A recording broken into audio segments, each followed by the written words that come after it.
I'm Polymath, and I travel throughout the country doing behavior intervention with schools, classrooms, individual kiddos, and mainly just helping you to deal better with behaviors and put some interventions in place for kids.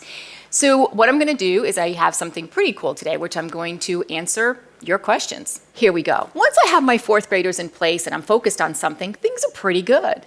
But it takes forever for us to get there. Every time we have to shift gears, or especially when they come back from lunch and recess, it's a nightmare. We've all been there. How can I get them to settle in quicker? Great question. You would think that by fourth grade they got this down. Newsflash, they don't. So what you're really talking about here is transition. Transition is one of the most difficult things in most people's day. And when transitions happen often, which in any elementary school, we transition kids a lot. Think about this. If you counted every time you transition during the day, whether it's lining up for something or just going from workbook to circle time, it's a gazillion times. So brains have to be taught how to transition. So first thing I do, especially with fourth graders, because developmentally they can handle this vocabulary, start using the word transition. Start saying to kids, hey, in a few minutes we're going to transition to circle time. So that means you're going to be able to put your math brain away and kind of think about what's going to happen during circle time. Now when it comes to lunch and recess, these are more difficult transitions because we go from a really structured environment to kind of a little less structured environment. So hopefully kids get a chance to let off steam at recess and lunch, and we're not doing things like silent lunch and all that, which is something I would never recommend. But you got to transition them from that place as well, and to that place as well.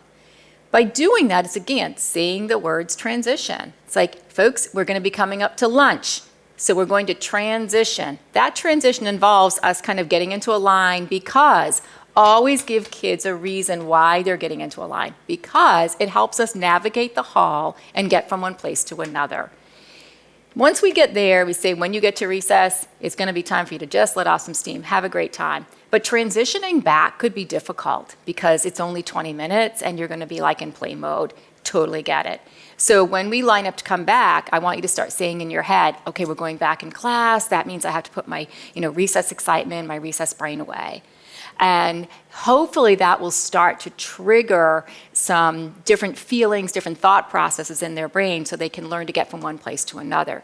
If we don't start teaching this purposefully and intently, it results in what I see in airports a lot, which is when a gate change happens, some people get up and go, oh, gate change, where do I go? Others completely lose their minds. All right, because apparently nobody ever really taught them how to transition, even if it's abruptly.